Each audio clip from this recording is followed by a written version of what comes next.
Hello everyone, मैं हूं advocate Gauri Agarwal और आज हम सीआरपीसी का चैप्टर 27 स्टार्ट कर रहे हैं। चैप्टर 27 जजमेंट की बात करता है। आप सभी को यह बता दें कि राजस्थान का और हरियाणा के एग्ज़ाम का जो है राजस्थान का नोटिफिकेशन आ चुका है, जिसमें आपको जल्दी से अब आप तैयार हो जाइए। आपको लर्न करना है बहुत अच्छे से, सेक्शंस भी अच्छे से याद होने चाहिए, टिप्स पे सेक्शन याद होनी चाहिए और इसके साथ साथ भी कॉन्सेप्चुअल क्वेश्चंस याद होने चाहिए, जिसमें राजस्थान में लॉ के 70 क्वेश्चंस होते हैं और 30 क्वेश्चंस हिंदी से होते हैं। तो लॉ में काफ़ी सब्जेक्ट्स हैं, जिसमें से सीआरपीसी बहुत इंपॉर्टेंट है। सीआरपीसी के जनरली हम आगे के सेक्शंस पढ़ लेते हैं और पीछे के सेक्शंस को हम अवॉइड करते हैं, और राजस्थान में 10 से 12 क्वेश्चंस इसी पीछे के सेक्शन से आ जाते हैं। तो मैं पीछे के सेक्शंस से स्टार्ट करूँगी आज। आप मेरे साथ लगातार वीडियो में बने रहिएगा कि किस तरीके से सेक्शंस लर्न करना है और हर एक सेक्शंस में क्या दे रखा है। तो चलिए आइए कंटिन्यू करते हैं। तो चैप्टर 27 जजमेंट की बात करता है। जजमेंट जो है सेक्शन 353 से लेके 356 तक 365 तक है। तो जजमेंट याद रखना है कितने से सेक्शन से लेके है, 353 से लेके 365। अब क्वेश्चन अराइज होता है कि व्हाट इज़ जजमेंट, जजमेंट क्या होता है, किसके द्वारा प्रोनाउंस किया जाता है और जजमेंट के बारे में डिटेल किस सेक्शन में दे रखी है। तो सबसे पहले तो आपको सेक्शंस पे पकड़ बनानी है कि हर एक सेक्शन क्या कहता है। तो हम एक स्टोरी के फॉर्म में उसको लर्न कर लेंगे। लर्न जब हमें हो जाएगा तो उसके अंदर के सारे कॉन्सेप्चुअल पढ़ लेंगे और राजस्थान और हरियाणा जुडिशरी में उसके मेंस के जितने भी क्वेश्चन आते हैं वो हम इसमें आगे पूरा कंप्लीट कर लेंगे उसको। तो चलिए 350 से 3 जो है जजमेंट की बात करता है। जजमेंट क्या होता है? Statement, final statement given by the जज, जज के द्वारा जो स्टेटमेंट दिया जाता है जिसमें डिसीजन होता है जज का आफ्टर टर्मिनेशन ऑफ ट्रायल। जब ट्रायल होता है सबसे पहले इनके स्टेप्स क्या होते हैं ये आपको पता होगा कि हमें सबसे पहले क्या होता है, एफआईआर होती है कंप्लेनेंट के द्वारा। अगर नॉन कॉग्निजेबल ऑफेंसेस है तो 155 में जाती है और कॉग्निजेबल है तो एफआईआर 154 सेक्शंस ऑफ सीआरपीसी में होती है। उसके बाद इंस्पेक्शंस होते हैं, इन्वेस्टिगेशन से स्टार्ट होता है। उसके बाद चार्जशीट फाइल होती है, चार्जशीट फाइल होने के बाद ट्रायल चलता है और जब ट्रायल चलता है तो ट्रायल ख़त्म होने के बाद जो है वो ऑर्डर का जो है जजमेंट आता है और जजमेंट जो है वो एक प्रिसाइडिंग ऑफिसर्स के द्वारा ओपन कोर्ट में प्रोनाउंस किया जाता है। That is the judgment, judgment pronounce by the जज इन अ ओपन कोर्ट। तो 353 जो है जजमेंट की बात करता है। पहले मैं आपको सारे सेक्शंस बता देती हूँ, उसके बाद अंदर कॉन्सेप्चुअल पे चलते जाएंगे। 353 जजमेंट की बात करता है। 354 लैंग्वेज की बात करता है। तो 353 क्या कहता है? जजमेंट। जजमेंट क्या होगा? ओपन कोर्ट में दिया जाएगा। ओपन कोर्ट में जजमेंट किसके द्वारा दिया जाएगा? प्रिसाइडिंग ऑफिसर्स के द्वारा दिया जाएगा।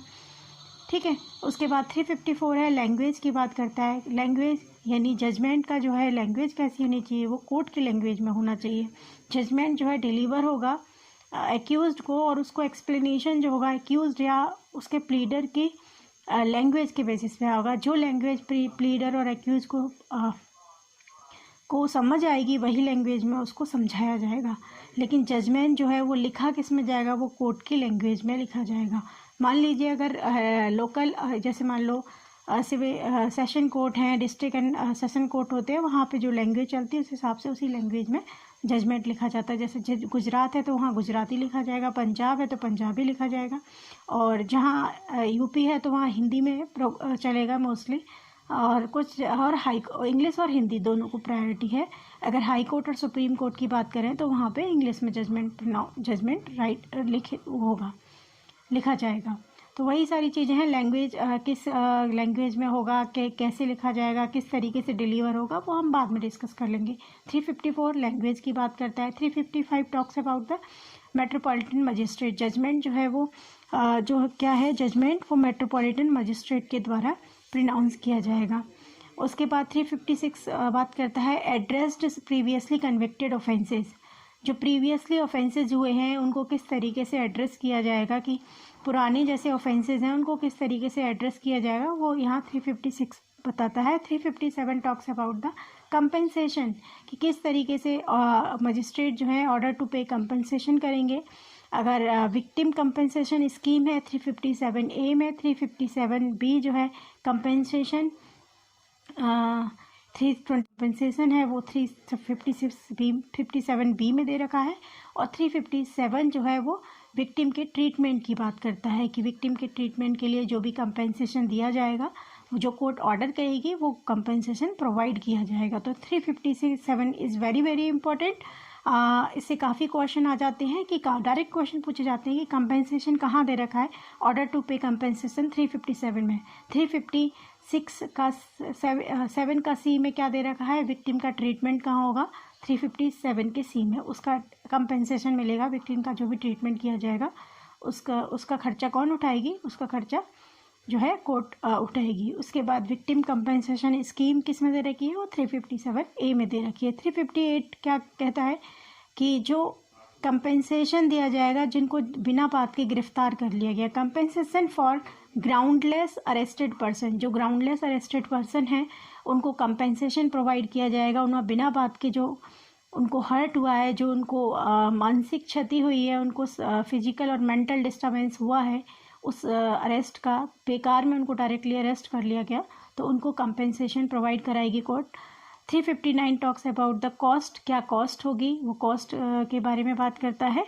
तो मेरा मानना है कि सबसे पहले आप डायरेक्ट लेके बैठें तो आपको जल्दी से याद होगा कि किस सेक्शन में क्या है। कभी राजस्थान के पेपर को उठा के देखिएगा 10 ईयर्स में, उसमें लगातार सेक्शंस पूछे जाते हैं। अच्छा, इस सेक्शंस में क्या है, जैसे मैं एग्जांपल बता देती हूँ।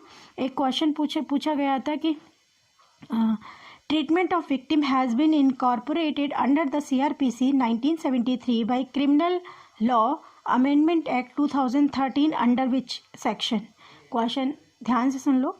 Treatment of the victim has been incorporated under the CRPC by Criminal Law Amendment Act 2013 under which section? Section A, section first जो है वो 198 का बी, सेक्शन बी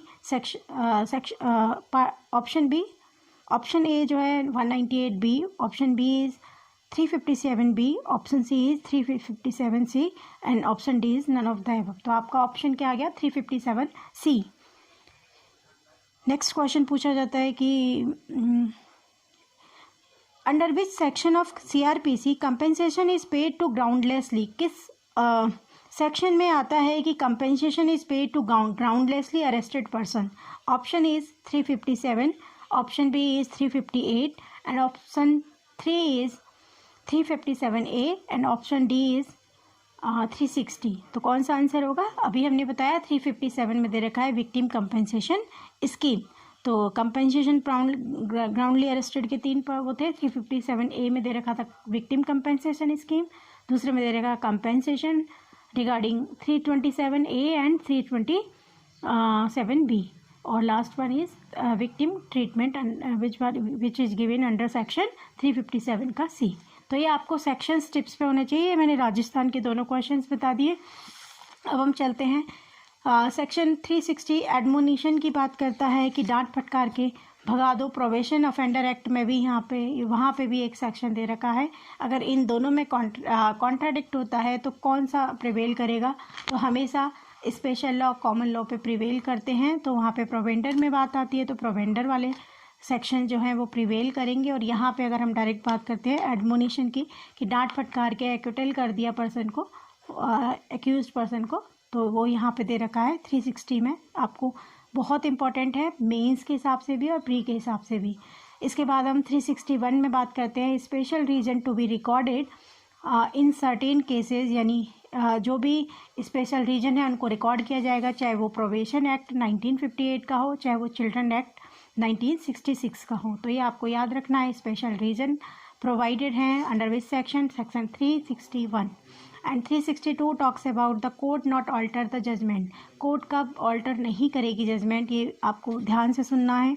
इस पे भी काफ़ी क्वेश्चन आ जाते हैं कि कोर्ट जजमेंट कब ऑल्टर नहीं कर सकती। जब जजमेंट फाइनल हो जाता है तो उस जजमेंट को केवल करेक्ट कर सकती है, क्या उसको क्लैरिकल और अर्थमेटिकल मिस्टेक को ऑल्टर कर सकती है या नहीं कर सकती है। यही क्वेश्चन अराइज होता है कि क्या जजमेंट प्रोनाउंस होने के बाद ऑल्टर किया जा सकता है। यस, जजमेंट प्रोनाउंस होने के बाद ऑल्टर किया जा सकता है। अगर कोई क्लैरिकल अर्थमेटिकल मिस्टेक है तो उसको प्रोनाउंस किया जा सकता है। सेम एज सीपीसी में भी हम पढ़ते हैं, तो आपको एक सीक्वेंस में याद रखना है कि सीपीसी के किस सेक्शन में दे रखा है और सीआरपीसी के किस सेक्शन में दे रखा है। दोनों का प्रोसीजर लगभग सेम होता है, लेकिन पढ़ने का तरीका आपको पता होना चाहिए कि किस सेक्शन को किस सेक्शंस के साथ पढ़ा जाएगा, कौन से रूल्स और रेगुलेशंस होंगे। तो से 362 में यही हो गया, कोर्ट कौन से जजमेंट को ऑल्टर करेगी, कौन से जजमेंट को ऑल्टर नहीं करेगी। ब्रीफ में हम अच्छे से बाद में एक्सप्लेन करेंगे, पहले आप जान लो कि सेक्शन में क्या है। 363 talks about the judgment copy. Judgment copy जो है वो किस तरीके से दी जाएगी। जजमेंट कॉपी एक्यूज्ड को मिलेगी, उनके प्लीडर को मिलेगी, जो क्या होगी, जो फ्री ऑफ कॉस्ट प्रोवाइड कराई जाएगी। अब जो जजमेंट 364 कहता है कि जजमेंट ट्रांसलेशन, यानी जजमेंट जो प्रोनाउंस किया जाएगा, अगर वो इंग्लिश में जजमेंट है और एक्यूज्ड को समझ नहीं आ रहा है या उसके प्लीडर को समझ नहीं आ रहा है, उसको हिंदी समझ आती है तो उसको हिंदी में ट्रांसलेट किया जाएगा।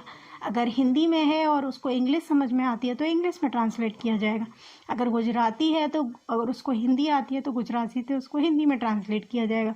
तो यही जजमेंट ट्रांसलेशन की बात की गई है, क्योंकि जजमेंट ट्रांसलेट करने के बाद उसको कोर्ट में एक्यूज्ड और प्लीडर के सामने उसको उसके इम्पॉर्टेंट पॉइंट्स को एक्सप्लेन किया जाएगा, पूरे जजमेंट को रीड आउट किया जाएगा।